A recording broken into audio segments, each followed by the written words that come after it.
አርዕስተ ዜና። የኢትዮጵያና ቻይና የንግድ ልውውጥ $5 ቢሊዮን መድረሱን በሕዝብ ተወካዮች ምክር ቤት የውጭ ግንኙነትና የሰላም ጉዳዮች ቋሚ ሰብሳቢ ዶክተር ዲማ ነጎ ገልጸዋል። ዝርዝሩን ይዘናል።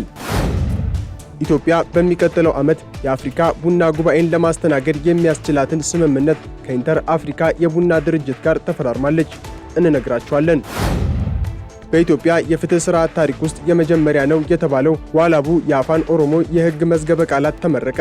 ይህ መዝገበ ቃላት የፌዴራል የሕግና ፍትህ ኢንስቲትዩት፣ አዲስ አበባ ዩኒቨርሲቲ እንዲሁም ጀስቲስ ፎር ኦል ከተሰኘ ድርጅት ጋር በመተባበር ባደረጉት የጋራ ጥረትና ትብብር የተዘጋጀ መሆኑ ተነግሯል። በዝርዝር እንነግራችኋለን። የማሊ ጦር በኪዳል ከተማ በሚገኙ አማጽያን ላይ የአየር ድብደባ መፈጸሙ ተሰምቷል። በሀገሪቱ ሰሜናዊ ክፍል በምትገኘውና በአማጽያን ቁጥጥር ስር ባለችው የኪዳል ከተማ ላይ ትላንት ሌሊት የአየር ድብደባ ማድረጉን አስታውቋል። ከውጪ ቀዳሚ ያደረግነው መረጃችን ነው። ኢራን የኒውክሌር መሳሪያ ባለቤት መሆን የለባትም የሚለው ጉዳይ ላይ ከቻይናው ፕሬዝዳንት ሺጂንፒንግ ጋር ተስማምተናል ሲሉ ዶናልድ ትራምፕ አስታወቁ። በዝርዝር እንነግራችኋለን።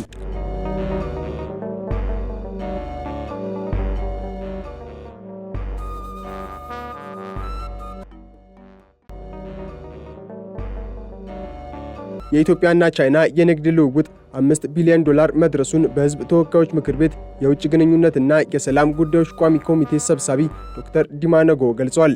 በሕዝብ ተወካዮች ምክር ቤት የውጭ ግንኙነትና የሰላም ጉዳዮች ቋሚ ኮሚቴ ከቻይና ሕዝባዊ ምክር ቤት የቋሚ ኮሚቴ አባላት ጋር በሁለቱ ሀገራት የጋራ ተጠቃሚነት ላይ ያተኮረ ውይይትን አድርገዋል። በውይይቱም በሁለቱ አገራት መካከል በማህበራዊ ጉዳዮች፣ በታሪካዊ ቅርሶች ጥበቃና በሰው ሀብት ልማት በጋራ ለመስራት ስምምነት ላይ ተደርሷል። የሁለቱ አገራት የንግድ ግንኙነት በከፍተኛ ደረጃ እያደገ መምጣቱን የጠቆሙት ሰብሳቢው በአሁኑ ወቅት ቻይና የኢትዮጵያ ትልቋ የንግድ አጋር እንደሆነች ገልጸዋል። የንግድ ልውውጣቸውም $5 ቢሊዮን መድረሱን ጠቁሟል። ከ2000 በላይ የቻይና የኢንቨስትመንት ፕሮጀክቶች ኢትዮጵያ ውስጥ $5 ቢሊዮን በላይ መዋለ ንዋይ ፈሰስ አድርገዋል ያሉት ሰብሳቢው ለግማሽ ሚሊዮን ኢትዮጵያውያንም የሥራ ዕድል መፍጠራቸውን ገልጿል። ከ50 በላይ ለሚሆኑ የአፍሪካ ሀገራት የተሰጠውን ከታሪፍ ነፃ ምርቶችን ወደ ቻይና የመላክ ዕድል ኢትዮጵያ በሰፊው እንደምትጠቀምም ተገልጿል። ለወደፊትም ጥሬ ዕቃዎችን ብቻ ሳይሆን እሴት የተጨመረባቸውን ምርቶች በመላክ የንግድ መጠኑን ለማሳደግና ተጠቃሚነቷን ለማረጋገጥ እየሰራች እንደምትገኝ ኢዜአ ዘግቧል። ኢትዮጵያ በሚቀጥለው ዓመት የአፍሪካ ቡና ጉባኤን ለማስተናገድ የሚያስችላትን ስምምነት ከኢንተር አፍሪካ የቡና ድርጅት ጋር ተፈራርማለች። ስምምነቱን የውጭ ጉዳይ ሚኒስትር ዴኤታ አምባሳደር ሀደራ አበራና የኢንተር አፍሪካ የቡና ድርጅት ዋና ጸሐፊ አምባሳደር ሰለሞን ሩቴጋ ፈርመውታል። አምባሳደር ሀደራ በወቅቱ እንደገለጹት አፍሪካ በቡና ምርት የታደለች አህጉር ብትሆንም ከዘርፉ ተገቢውን ጥቅም ሳታገኝ ቆይታለች። ቡና ለኢትዮጵያ የምጣኔ ሀብት እድገትን ከማረጋገጥ ባለፈ በሚሊዮኖች የሚቆጠሩ ዜጎች ሕይወታቸውን የሚመሩበት ዋናው የግብርና ምርት መሆኑን አብራርተዋል። ኢትዮጵያ በቡና ዘርፍ ውጤታማ የሚያደርጓትን የተለያዩ ተግባራት በትኩረት እያከናወነች እንደምትገኝ የገለጹት ሚኒስትር ዴኤታው በዓለም አቀፍ ደረጃ ያላትን የቡና ላኪነት ለማሳደግ የሚያስችል ስትራቴጂን ተግባራዊ አድርጋ እየሰራች ነው ብለዋል። በዘርፉ የተሰማሩ አርሶ አደሮችን ምርታማነት ለማሳደግ አቅማቸውን መገንባትና የቡና ጥራትን ማረጋገጥ ላይ ትኩረት ተሰጥቶ እየተሰራ መሆኑንም ለአብነት አስታውሷል። ስምምነቱ ኢትዮጵያ ከኢንተር አፍሪካ የቡና ድርጅት ጋር ያላትን አብሮ የመስራት ልምድ ይበልጥ የሚያጠናክር መሆኑንም ጠቁሟል። በቀጣይም 25 ቡና አምራች የአፍሪካ ሀገራት የሚሳተፉበትን ጉባኤ በተሳካ ሁኔታ ለማስተናገድ ኢትዮጵያ ሙሉ ቁርጠኛ መሆኗን አረጋግጠዋል። የኢንተር አፍሪካ የቡና ድርጅት ዋና ጸሐፊ አምባሳደር ሰለሞን ሩቴጋ በበኩላቸው ኢትዮጵያ በዓለም አቀፍ ደረጃ ያላት የቡና ተወዳዳሪነትና ያካበተችው ሰፊ ልምድ ጉባኤው ስኬታማ እንዲሆን ትልቅ አስተዋጽኦ እንደሚያበረክት ያላቸውን እምነትም ገልጸዋል።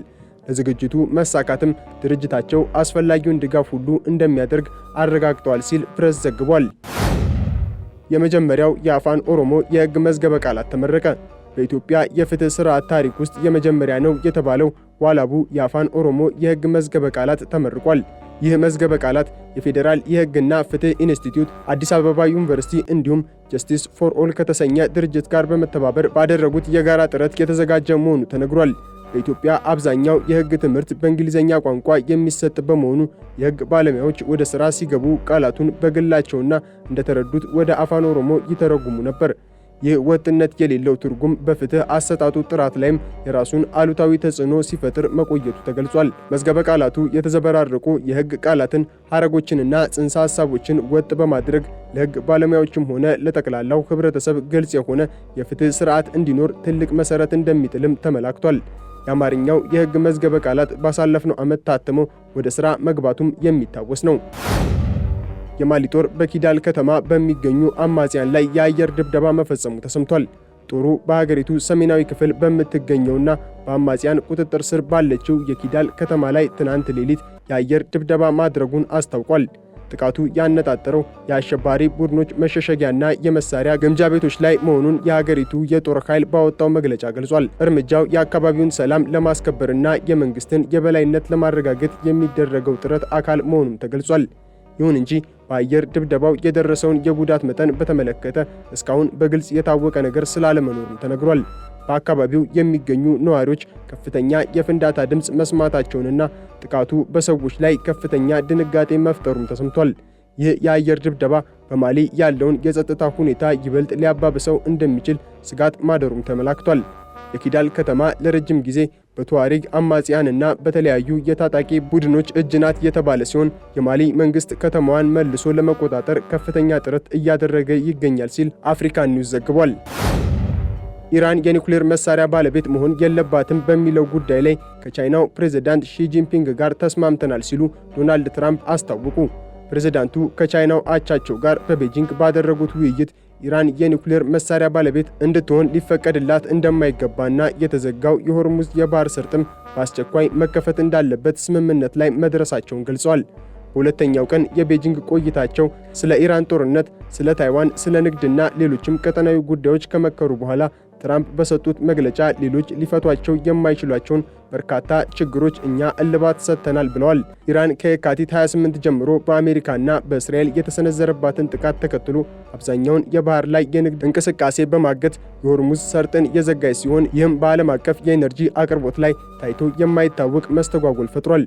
ፕሬዝዳንት ሺ ጂንፒንግ ስለ ኢራን ጉዳይ በይፋ አስተያየት ባይሰጡም የቻይናው የውጭ ጉዳይ ሚኒስቴር ግን ፈጽሞ ሊከሰት የማይገባውና አሁንም ቢሆን እንዲቀጥል ምንም ምክንያት የሌለው ግጭት ሲሉ በቤጂንግ በኩል ያለውን ቅሬታ ገልጿል። ትራምፕ ከፎክስ ኒውስ ጋር ባደረጉት ቆይታም ከዚህ በላይ ልታገሳቸው አልችልም፣ ስምምነት መፈረም አለባቸው ማለታቸው ይታወሳል። የዓለም አቀፉ የገንዘብ ድርጅት ልዑካን ዩክሬን በ8.1 ቢሊዮን ዶላር የብድር ፕሮግራም ስር ተግባራዊ እያደረገች ያለውን የኢኮኖሚ ማሻሻያና የታክስ መሰረትን የማስፋት ሂደት ለመገምገም ወደ ሀገሪቱ እንደሚያቀኑ የድርጅቱ ቃል አቀባይ ጁሊ ኮዛክ አስታውቀዋል። ቃል አቀባይዋ እንደተናገሩት ከጦርነቱ አንስቶ ከለጋሾች ካገኘችው ግዙፍ የውጭ ድጋፍ በተጨማሪ አሁን ላይ ያላትን እጅግ ከፍተኛ የፋይናንስ ፍላጎት ለመሸፈን የሀገር ውስጥ ገቢዋን ማሳደጓ ወሳኝ ጉዳይ ነው። ለዚህም የዩክሬን ባለስልጣናት የሀገሪቱን የታክስ መሰረት ማስፋትና ከጠቅላላ የሀገር ውስጥ ምርት 45 በመቶ ያህሉን የሚሸፍነውን የመደበኛ ኢኮኖሚ ወደ መደበኛው የኢኮኖሚ ስርዓት ማምጣት እንደሚጠበቅባቸው አስገንዝበዋል።